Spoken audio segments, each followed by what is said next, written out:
एक और नई चार्जशीट फाइल हुई है ईडी के द्वारा, और इस चार्जशीट को देखने के बाद मुझे प्रधानमंत्री जी की तड़प पर, मुझे फंसाने की उनकी चाहत पर हंसी भी आ रही है और तरस भी आ रहा है। और उनकी तड़प, उनकी मुझे फंसाने की परेशानी को देखकर मुझे ऐसा लगता है कि प्रधानमंत्री जी आप तड़पो मत। इतना ही ज्यादा अगर मुझे फंसाने का आपने ठान लिया है अपने मन में, तो एक फोन करके बता दो कि भाई मुझे कुछ मिल तो नहीं रहा है तुम्हारे खिलाफ, लेकिन मुझे तुम्हें जेल भेजना है, भेज दो जेल, हम चले जाएंगे जेल। लेकिन ऐसी झूठी कहानियां बना के अपने आप को देश के सामने उजागर मत करो प्रधानमंत्री जी। आपकी संस्था ईडी को कॉमेडी सर्कस मत बनाओ। मजाक बन गया ईडी और ईडी की जांच, और मैं भी सिलसिलेवार करके आपके सामने बताऊंगा। आपको याद होगा पार्लियामेंट में मैंने ईडी के खिलाफ आवाज उठाई कि ईडी का मिसयूज होता है, ईडी का दुरुपयोग होता है। उसके बाद प्रिविलेज कमेटी की नोटिस मुझे मिली, वो प्रिविलेज कमेटी की नोटिस का मैंने जवाब दिया है, और वहां पर मैं प्रिविलेज कमेटी जब बुलाएगी मैं जाऊंगा भी। उसके बाद मेरा नाम चार्जशीट में गलत ढंग से शामिल किया गया, तो मैंने ईडी को नोटिस भेजा डिफेमेशन का। फिर उन्होंने मुझसे गलती मानी कि साहब गलती से लिखना था राहुल सिंह, लिख दिया संजय सिंह। अब उनको अपनी बेइज्जती बर्दाश्त नहीं हो रही है। इतिहास में पहली बार ईडी को अपनी गलती माननी पड़ी, यह बर्दाश्त नहीं हो रहा है। तो आज उन्होंने क्या करिश्मा किया? उन्होंने भारतीय जनता पार्टी का एक नेता जो बीजेपी की टिकट पे चुनाव लड़ चुका है, अमित अरोड़ा, जिसने अपना खुद भाजपाइयों से एक फर्जी स्टिंग करवाया और उस स्टिंग को जारी किया, बीजेपी वालों ने उसके फर्जी स्टिंग को लेके प्रेस कॉन्फ्रेंस की, उससे एक बयान मेरे खिलाफ दिलवाया है। और आप देखिए बड़ा मजेदार बयान है, बहुत ध्यान से सुनिएगा। यह शख्स अमित अरोड़ा जो बीजेपी के टिकट पे चुनाव लड़ चुका है, इसने पहला बयान दिया 6 सितंबर को, दूसरा बयान दिया 7 सितंबर को, तीसरा बयान दिया 29 नवंबर को, चौथा बयान दिया 2 दिसंबर को, पांचवां बयान दिया 3 दिसंबर को, छठवां बयान दिया 5 दिसंबर को, 7वां बयान दिया 7 दिसंबर को, 8वां बयान दिया 10 दिसंबर को, 9वां बयान दिया 13 दिसंबर को, 10वां बयान दिया 13 दिसंबर को, और उसके बाद बीच में निकल जाता है, बाहर निकलता है। और फिर इसने बयान दिया 27 मार्च को। मैं इतना अनजान व्यक्ति हूं, इतना गुमनाम व्यक्ति हूं कि अमित अरोड़ा जो 10 बार ईडी को बयान देता है, 10 बार, उसमें संजय सिंह का नाम नहीं लेता। 10 बार, ये सारी तारीखें हैं मैंने जो आपके सामने रखी है, और 10 बार इसका दिया गया बयान है ईडी के सामने। 10 बार ये शख्स जो बीजेपी के चुनाव पे टिकट पे लड़ चुका है चुनाव, अमित अरोड़ा बीजेपी के टिकट पे जो चुनाव लड़ चुका है, 10 बार के बयान में ये ईडी के सामने संजय सिंह का नाम नहीं लेता। उसके बाद जब ईडी के खिलाफ मैं लगातार बोलना शुरू करता हूं, तो इसको बाहर निकाल के मेरे खिलाफ बयान लिया गया। और क्या बयान लिया गया वो भी सुनिएगा, बड़ा मजेदार है। ऐसा बयान लिया गया जिसका इस शराब की पॉलिसी से कोई लेना देना नहीं। देखिए आप, ये चल रही है मोदी जी की जांच, ये चल रही है मोदी जी की कॉमेडी।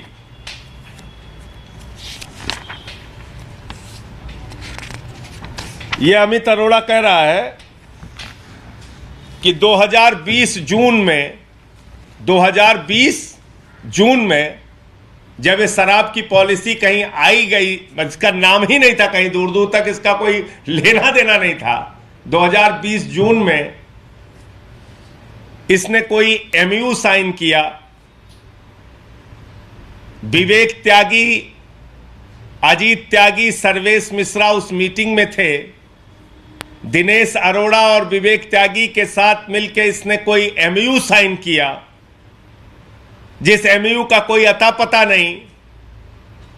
फिर कहता है कि मनीष सिसोदिया और दिनेश अरोड़ा, मनीष सिसोदिया से मिलने में संजय सिंह के साथ, दिनेश अरोड़ा के साथ मनीष सिसोदिया से मिलने में गया। संजय सिंह भी उस मीटिंग में मौजूद थे। ये दो बयान इसका आता है। फिर कहता है कि साहब जो पॉलिसी,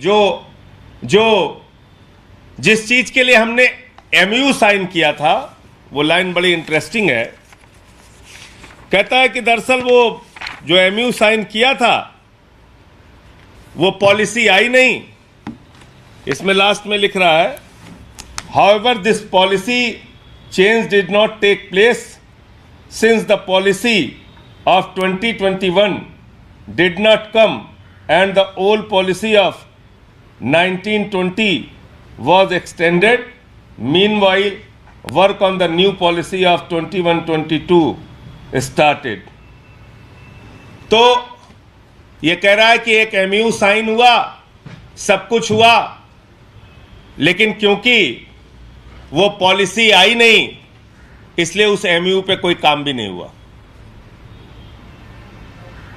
ये इनका बयान है। इस तरीके से इन्वेस्टिगेशन चल रहा है, इस तरीके से जांच चल रही है। अब और मजेदार बात सुनिए। 27 मार्च को इस व्यक्ति का बयान लिया गया। याद रखिएगा, 10 बार में इसको संजय सिंह का नाम याद नहीं आया, विवेक त्यागी का भी नाम याद नहीं आया, अजीत त्यागी और सर्वेश मिश्रा का भी नाम 10 बार की पूछताछ में याद नहीं आया। हमारे किसी सहयोगी का नाम याद नहीं आया, मेरा नाम याद नहीं आया, मेरे साथ ये मनीष सिसोदिया से मिलने गया था, ये बात भी याद नहीं आई। 10 बार इससे पूछताछ हुई। मैंने सारी तारीख बता दी। जो व्यक्ति है 9 अप्रैल को उससे पूछा जाता है कि क्या कोई आपकी मीटिंग हुई थी संजय सिंह और मनीष सिसोदिया के साथ? तो दिनेश अरोड़ा कह रहा है नो नेवर। इससे पूछ रहे हैं कि have you ever met Manish Sisodia at his residence with Amit Arora? ये 9 अप्रैल को पूछा जा रहा है। 27 को अमित अरोड़ा का बयान है और 9 अप्रैल को इनसे पूछा जा रहा है कि have you ever met Manish Sisodia at his residence with Amit Arora? ये दिनेश अरोड़ा से पूछा गया 9 अप्रैल को, तो वो कह रहा है नो नेवर। ये भी इसी बयान में लिखा हुआ है।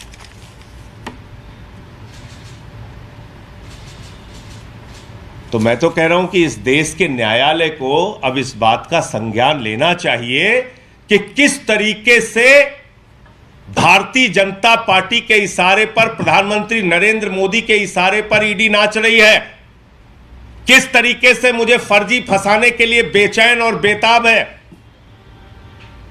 ऐसी घटनाओं का जिक्र इस चार्जशीट में किया जा रहा है जिसका लीकर पॉलिसी से कोई लेना देना नहीं।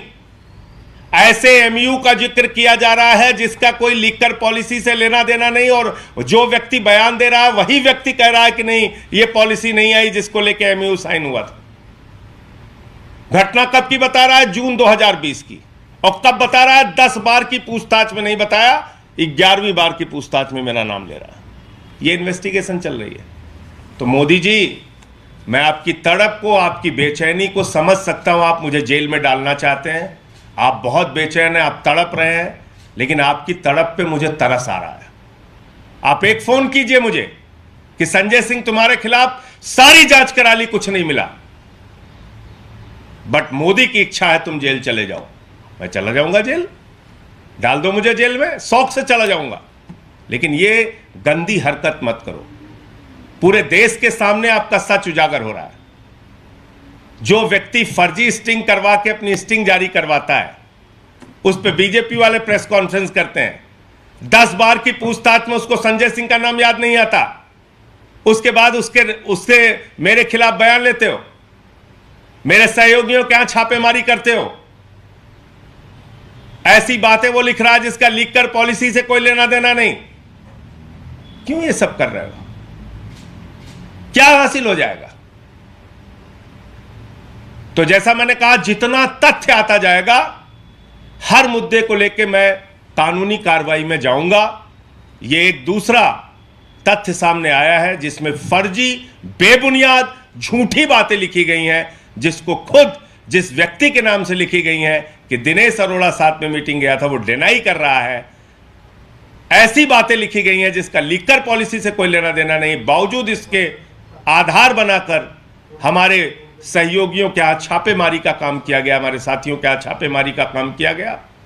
इस मुद्दे पर भी मैं कानूनी कार्रवाई इन लोगों के खिलाफ करूंगा और पूरे देश के सामने ऐसे ही एक्सपोज करता रहूंगा, बेनकाब करता रहूंगा नरेंद्र मोदी जी की नीयत को और उनके इशारे पर नाचने वाली ईडी को, जो कॉमेडी सर्कस बन गई है।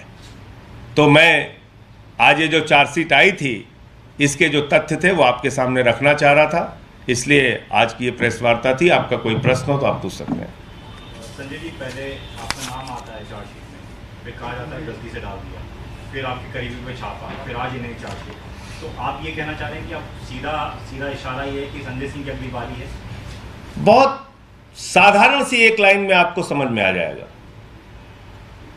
क्या मैं इतना गुमनाम व्यक्ति हूं कि एक आदमी से ईडी पिछले साल के सितंबर महीने से, और अब आ गया मई, पिछले साल के सितंबर महीने से अब तक 10 बयान ले चुकी है। और ये पूरा बयान है, रखा है, देखिएगा, ये पूरा का पूरा बयान रखा हुआ है उसका।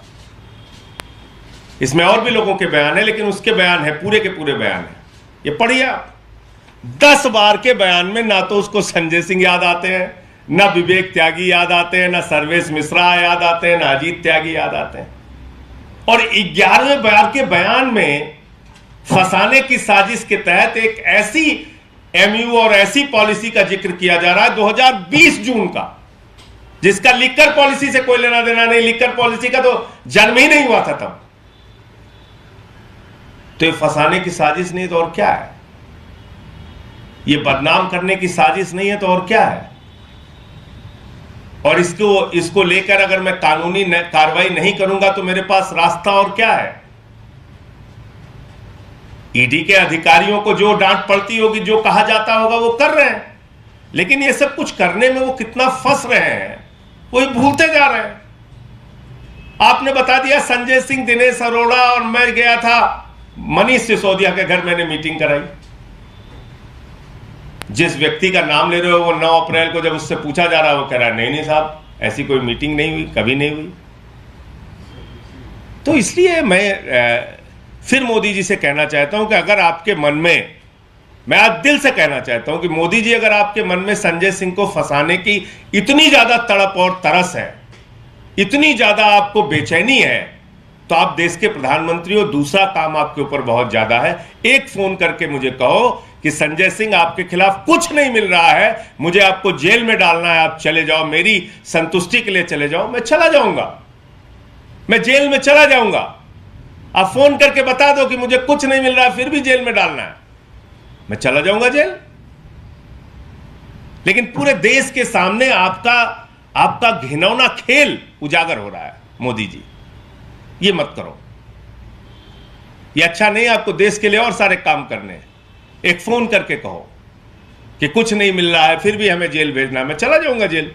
आप दूसरा कोई काम करो, देश के बहुत सारे काम है, उसको करो। एक आदमी को फंसाने के लिए इतनी साजिशें, इतना खेल। पहले झूठा नाम डलवाते हो, फिर कहते हो ईडी से गलती हो गई, फिर 3-3 चार्जशीट में गलत नाम, तीनों जगह कोर्ट में लिख के देते हो गलती हो गई। फिर 10 बार एक आदमी बयान देता है, वो मेरा नाम नहीं लेता। 11वें बार जब वो बयान देता है, और उसी पीरियड में वो थोड़े दिन के लिए शायद बीमारी के कारण बाहर भी गया था, और ऐसा व्यक्ति जो बीजेपी के टिकट पे चुनाव लड़ चुका है। ये है इनकी सच्चाई।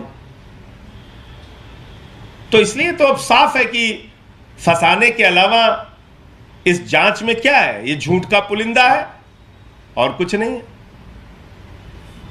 संजय जी, क्या जो आगामी चुनाव है, क्या वो कारण है जो बार बार जो है फंसाने की कोशिश की जा रही है, टारगेट किया जा रहा है हमारे? देखिए, आपको याद होगा कि ईडी के दुरुपयोग के बारे में मैंने पार्लियामेंट में स्पीच दिया था और उसमें मैंने कहा था कि ईडी का कन्विक्शन रेट 0.5% है, जिसमें बड़ा हंगामा भी हुआ था। पीयूष गोयल खड़े हो गए थे उधर से मुझे मोर्चा लेने के लिए, लेकिन मैंने उनको पूरे तथ्यों के साथ बताया कि ईडी किस तरीके से अपने पद का दुरुपयोग कर रही है और सरकार के इशारे पे विपक्ष के नेताओं को फंसाने का काम कर रही है।